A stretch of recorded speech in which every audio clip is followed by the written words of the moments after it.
দেখো আজকে এটা হলো ত্রিপুরা মাধ্যমিক কোশ্চেন ব্যাংক সলিউশনের, এটা হলো পার্ট 6, ঠিক আছে। তো ইংলিশ গ্রামারের যে সলভটা শুরু করছি সলিউশনটা, এটা পার্ট 6। তো আজকে এই ভিডিওতে ফিল ইন দ্য ব্ল্যাঙ্কসের একদম ফাইনাল পার্ট। তো এই ভিডিওতে আমি তোমাদেরকে 16 থেকে 20 অবধি একদম সুন্দর করে এক্সপ্লেনেশন সহকারে বুঝিয়ে দেবো, ঠিক আছে। তো দেখো প্রথম question number 16, every one of the workers dash the same benefits, ঠিক আছে। তো ওয়ার্কার্স আছে, এটা কি ওয়ার্কার্স, এটাকে সিঙ্গুলার না প্লুরাল? ওয়ার্কার্স এস আছে না, তাহলে এটা প্লুরাল। তো এখানে প্রশ্ন হলো যে পুরো সাবজেক্ট কি, এভরি ওয়ান অফ অফ মানে ওয়ার্কার্স আছে না। তো দেখো যদি অফ থাকে দুইটার মধ্যে, যদি অফ থাকে, একটু আগে পড়াইছি কিন্তু ওই 13 নাম্বারটার মধ্যে দেখো অল অফ মাই টয়েস, এখানে অফ আছে না।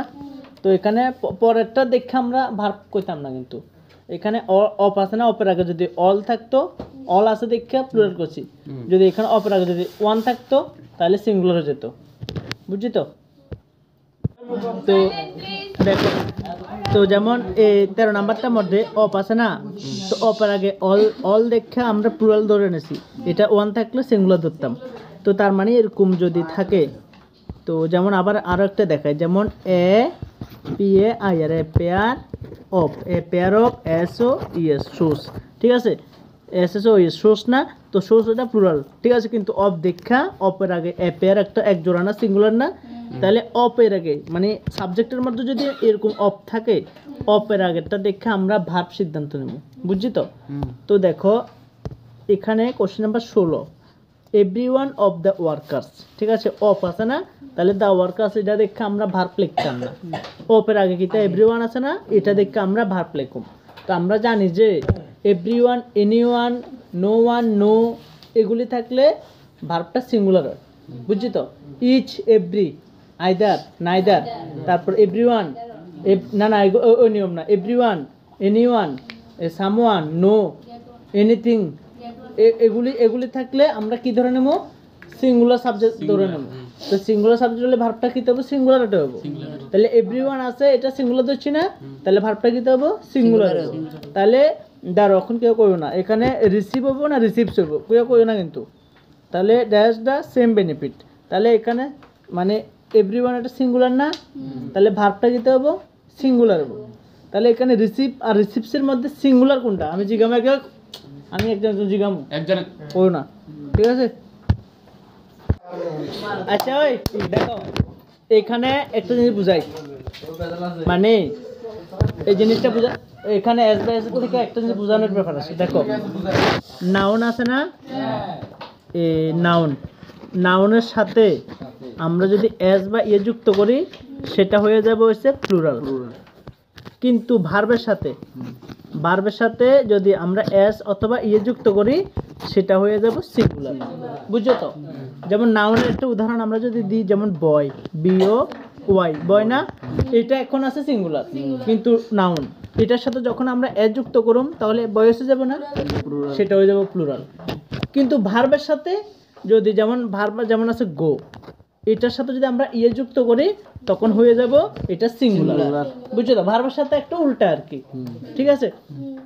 তো নাউন আর ভার্ব দুটাই তো উল্টা, একটা নাউন একটা ভার্ব, তো এগুলির এস বাই এস এর নিয়মটা উল্টো হবো, ঠিক না, একটার অপোজিট হবো না।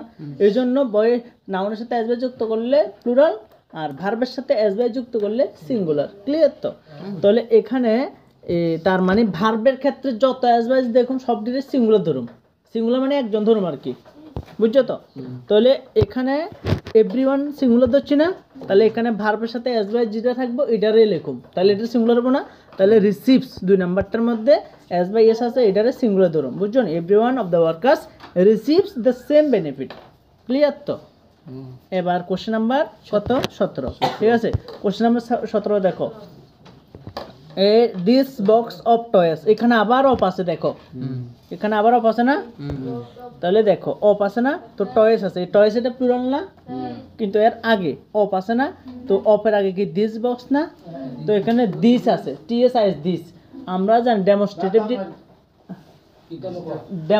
ডিটারমিনেন্স আছে না, ডেমনস্ট্রেটিভ ডিটারমিনেন্সতে আমরা 4টা ডিটারমিনেন্স পাই, কিতা করছে, একটা হচ্ছে টিএস আইএস দিস আরেকটা হচ্ছে TSES দিস, ঠিক আছে।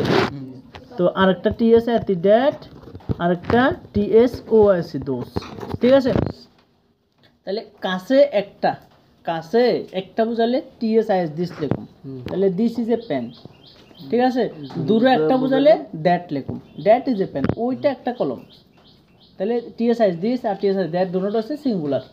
আর কাছে অনেকগুলো বুঝালে TSES দিস, দিস আর দ্য বুক, তখন দিস ইজ এ বুক করলে হতো না, দিস আর দ্য বুকস হয়ে যাবো। দিস এটা প্লুরাল বুঝাবো না, TSES দিস, এই জন্য আর হয়ে যাবো, ইজ হতো না, বুঝছো নি। আর দোষ হলে ওইগুলা কলম, দোষ আর দ্য পেন্স, বুঝছো নি। তাহলে এখানে TSIS দিস বুঝালে সিঙ্গুলার না বুঝুম, এখানে সাবজেক্টে দিস আছে না, TSIS this, this box singular আছে না, দিস আছে না, তাহলে সিঙ্গুলার থাকলে সিঙ্গুলার ভার্ব লিখুম না। তাহলে এখানে বিলং আর বিলং কেউ করবে না, কিন্তু এটাতে ব্যথা আছে। এবার অক্ষণ বুঝেছি না, রিসিভ আর রিসিভ দিয়ারি, এখানে সাবজেক্ট দিস বক্স না, তাহলে এটা সিঙ্গুলার ধরে নিছি, আমি কয়ে দিছি সিঙ্গুলার। তাহলে এখানে ভার্ব নিতে হবো সিঙ্গুলার, যে ভার্বটা ওই ভার্বটা হইব।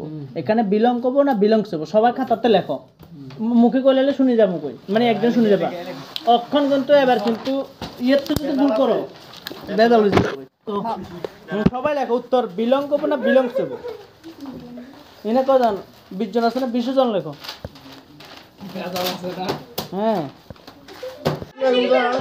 আচ্ছা, ওই সারবো।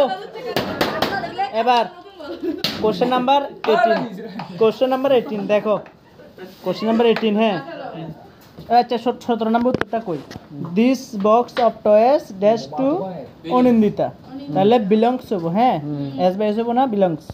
তারপরে এবার লাস্ট আরও আছে 3টা। এবার কোশ্চেন নাম্বার 18, ইট ড্যাশ, তাহলে এখানে দেখো ইট ড্যাশ, এখানে রেন্স হবো না রেনিং হবো না হ্যাজ বিন রেনিং হবো। এখানে দেখো, এখানে ভার্বের পরে অবজেক্ট দিছে না, কিন্তু এদুর দিছে, কিন্তু যে এমন যদি কইতো ইট ড্যাশ, তারপর ধরো সিন্স মর্নিং এমন কইতো, তাহলে আমরা লিখতাম যে সিন্স বা পর থাকলে প্রেজেন্ট পারফেক্ট কন্টিনিউয়াস হইতো, তাহলে হ্যাজ বিন রেনিং হইতো। এখানে অন্য যদি রেস্ট অফটা পার্টটা থাকতো, এখানে যেহেতু অন্য কিছু নাই, এর দূরের ফুল স্টপ ধরে নেমো, তাহলে হ্যাজ বিন রানিংটা দিতাম না। আর অন্য কিছু থাকলে সিন্স বা পর থাকলে হ্যাজ বিন রানিং দিবা, কিন্তু আমি কখনো কয়ে দিতেছি। কিন্তু এনে যেহেতু অন্য কিছু নাই, তাহলে শুধু সাবজেক্ট আর ভার্ব দিলে একমাত্র প্রেজেন্ট ইন্ডিপেন্ডেন্ট টেন্সে হয়। তাহলে ইট এটা 3rd পারসন সিঙ্গুলার না, তাহলে কী হবো, রেঞ্জ হবো, বুঝছো নি। এখানে প্রশ্ন অনুসারে প্রশ্নটা আনকমপ্লিট না, এর লেগে এনে ইট রেঞ্জ হবো, বুঝছো নি। এটা বৃষ্টি হয় আর কি। হ্যাঁ ইট রেঞ্জ, ঠিক আছে। এখানে ইট এটা 3rd পারসন সিঙ্গুলার না, এই জন্য রেনের সাথে এস বাই যুক্ত রেঞ্জ হয়েছে। আর রেনিং হতো না কি লেগা, কারণ এমেজার ছাড়া বা ওয়াজার ছাড়া অক্সিলারি ভার্ব ছাড়া আইনজি হয়নি, হইতো না, তো এর লাগে রেনিংটা হইতো না। আর হ্যাজ বিন রেনিংটা হইব, কিন্তু যদি রেস্ট অফ দ্য পার্ট থাকতো, কিন্তু ওপর নেক্সট পার্ট নাই, আমরা কেমনে বুঝুম যে এটা প্রেজেন্ট পারফেক্ট কন্টিনিউয়াস টেন্স।